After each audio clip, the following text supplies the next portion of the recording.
Guys, I hope you are doing well. Today we will talk about how to fix or how to solve the problem of Groupon weekly on settings.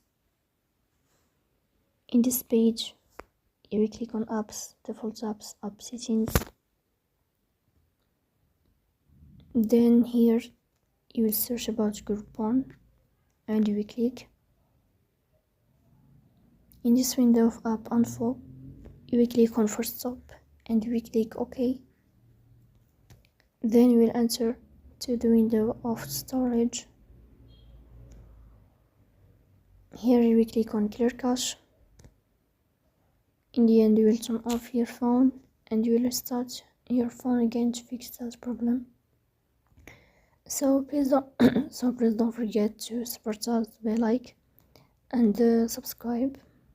See you next time, and thank you for your watching and your attention.